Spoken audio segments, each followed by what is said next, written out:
Il y a eu un certain nombre de questions sur les 4 présentations. Je pense qu'on peut à peu près les balayer pour l'ensemble de nos intervenants.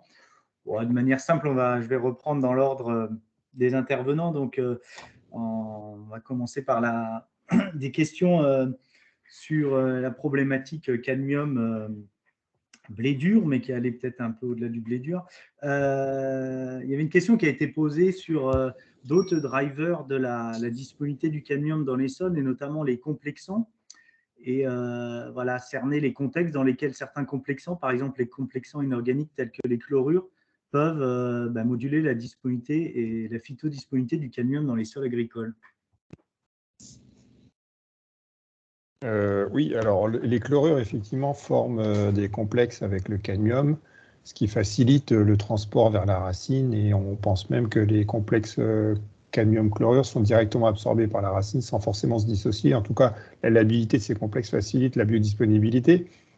Donc ça, il y a des travaux qui ont été menés, notamment par les Australiens, mais c'est à des niveaux de chlorure qui sont plutôt propres aux sols salins, quoi. Dans nos sols agricoles, on n'a pas des niveaux de chlorure qui pourraient significativement augmenter la biodisponibilité, sauf quand on fait des fertilisations KCl pour apporter du potassium en localisé. Peut-être on peut atteindre des niveaux importants. Donc sol salin, fertilisation en KCl, et puis éventuellement eau d'irrigation, si elle est très chargée en chlorure, mais bon, voilà, il faut charger. J'attire juste l'attention sur le fait que quand on fertilise en KCl, il y a deux effets. Il y a l'effet du chlorure, mais il y a aussi l'effet de désorption du cadmium par le potassium. Alors c'est un monovalent, c'est un K+, hein, donc il n'aura pas forcément énormément de capacité à désorber du cadmium qui est un divalent, c'est des 2+, mais il en désorbe quand même un petit peu et ça contribue à en mettre un peu en solution. Et il y a un certain nombre de travaux qui montrent que KNO3 désorbe du cadmium un petit peu en solution. Donc pour répondre brièvement, oui, il y a certains ligands inorganiques qui facilitent la biodisponibilité, mais plutôt dans des contextes un peu particuliers de sol salin pour les chlorures. Ok, peut-être un complément très court sur les ligands organiques. Est-ce qu'il y a des sources de ligands qui, dans certains contextes, il y a les apports ou les productions racinaires qui peuvent moduler la disponibilité du cadmium? Oui, alors c'est très complexe. Oui, alors ce qui va se passer, c'est que si on met des ligands organiques, ils vont former des complexes avec le cadmium, donc diminuer la concentration de l'ion libre en solution. Donc on va augmenter la concentration du cadmium total en solution, mais en parallèle, on va diminuer la concentration de l'ion libre. Donc il y a deux effets. On augmente ce qui est en solution et on diminue la fraction libre. Donc après, tout va être en fonction des propriétés de l'habilité du complexe, c'est-à-dire qu'il va avoir la capacité à se dissocier rapidement. Et si le sol n'a pas une capacité importante de réapprovisionnement de l'ion libre, notamment à travers sa phase solide, les complexes organiques en solution peuvent contribuer à alimenter la racine en CD2+.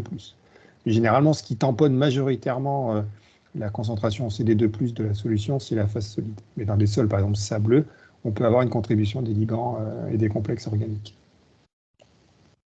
Ok, le deuxième groupe de questions était autour des engrais phosphatés comme source de cadmium dans les agrosystèmes, avec une question que j'essaie de résumer autour est-ce qu'il y a un lien entre l'origine et la teneur en cadmium des engrais phosphatés et quid de la biodisponibilité du cadmium présent dans les engrais? Alors oui, il y a un lien entre la teneur en cadmium et son origine. En gros, il y a deux types d'engrais, enfin deux types de roches initiales à partir desquelles on fabrique des engrais phosphatés. Il y a les roches sédimentaires, donc essentiellement des calcaires, des phosphates calciques, qui sont, eux, contaminés par le cadmium de manière assez importante, puisque le calcium est substitué par le cadmium en partie.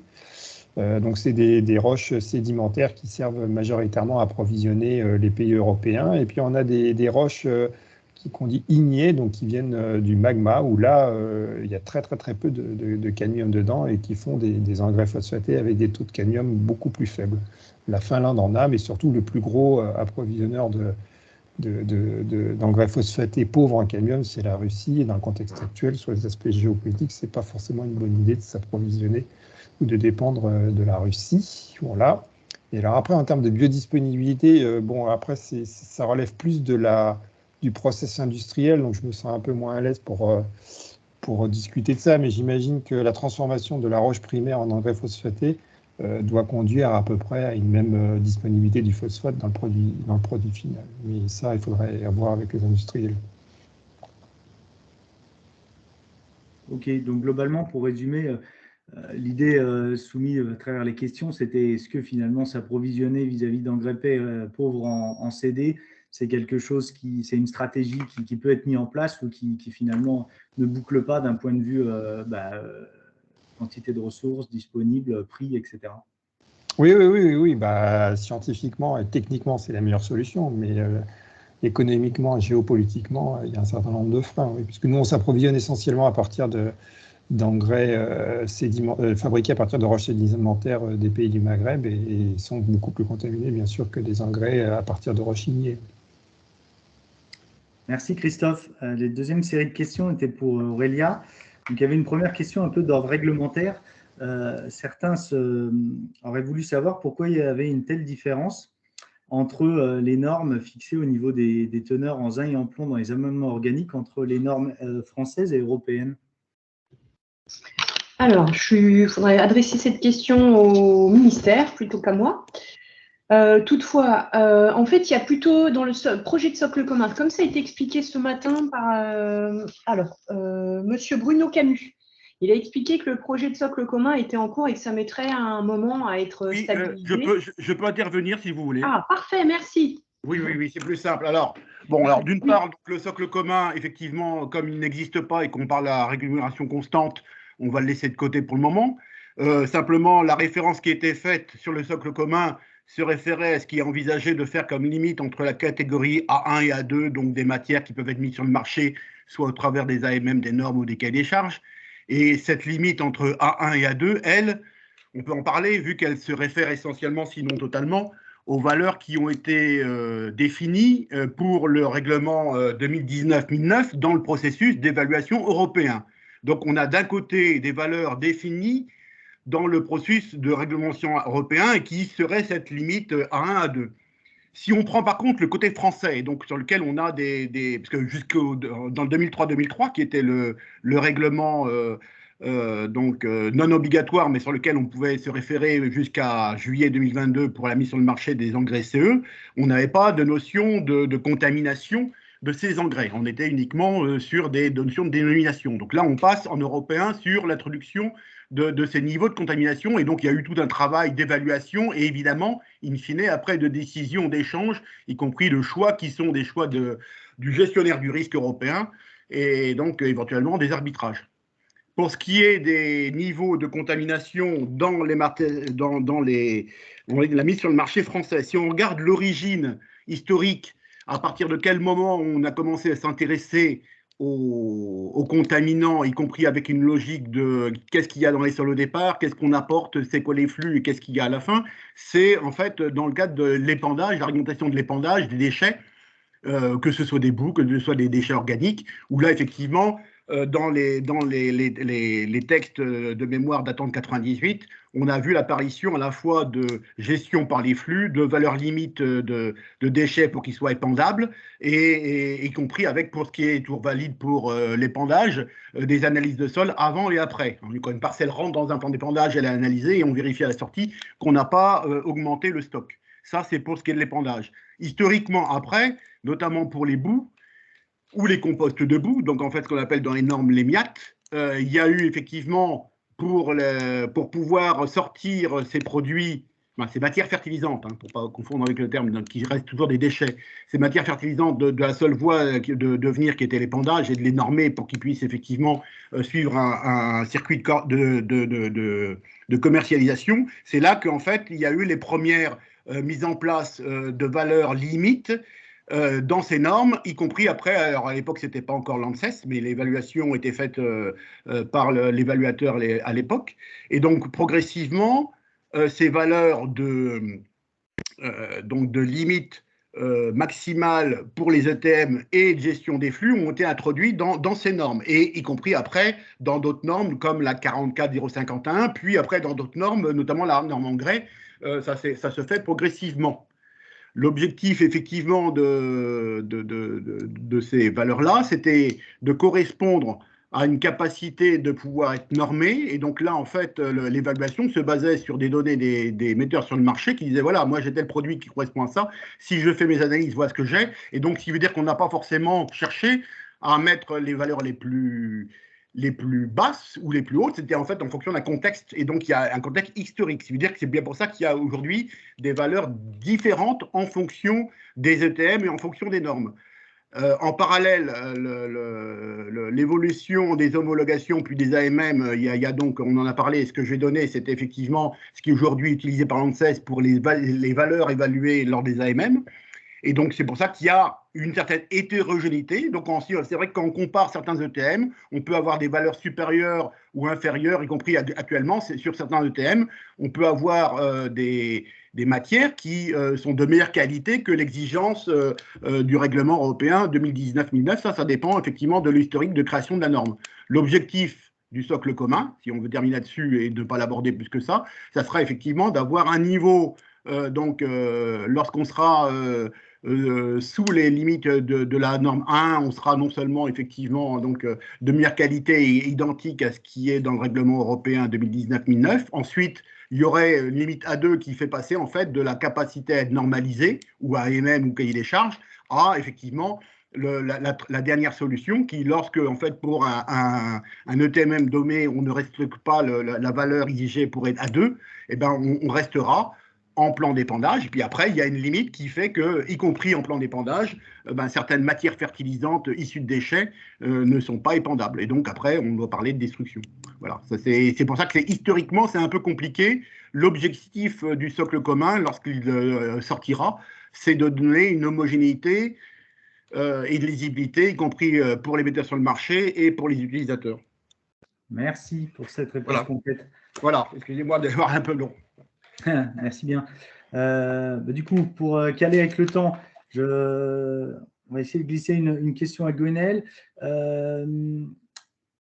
Alors, il y a une question sur vous avez fait référence aux investigations qui sont en cours pour mieux cerner les seuils Cotox en terrestre sur le cuivre. Est-ce que vous pouvez nous en dire un petit peu plus pour aller au-delà de ce seuil qui n'est fixé que par rapport à quelques papiers sur une réponse d'un seul organisme du sol? Oui, merci Jean-Yves. En fait, on peut dire qu'il y a peut-être deux grands groupes d'études qui essayent de mieux cerner cette question. Un premier groupe qui essaye de faire le lien entre la dimension physico-chimique du sol et l'écotoxicologie.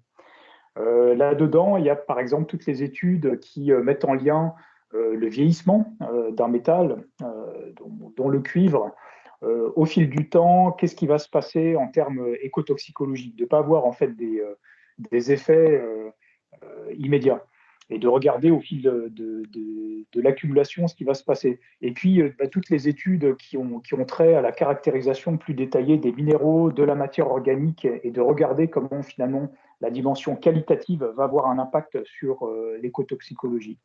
Et puis un autre grand groupe, c'est de travailler sur différents groupes d'organismes et peut-être de plus travailler uniquement sur une seule population, mais de travailler à l'échelle communautaire. Il y a par exemple Carvalho à l'université de Porto qui travaille sur les microalgues avec des études assez intéressantes qui montrent l'impact du cuivre sur les communautés de microalgues. Il y a des études aussi sur les arthropodes des sols dans les systèmes sol-plantes. Donc, on a déjà cette notion de complexité systémique qui est prise en compte. Et puis aussi des études avec les protistologues qui travaillent sur les communautés. En fait, les protistes jouent un rôle très important pour renouveler notamment la biomasse microbienne et changer ces communautés-là. La réponse communautaire, le PICT, en quelque sorte, est en vue pour traiter de cette question d'écotoxicologie.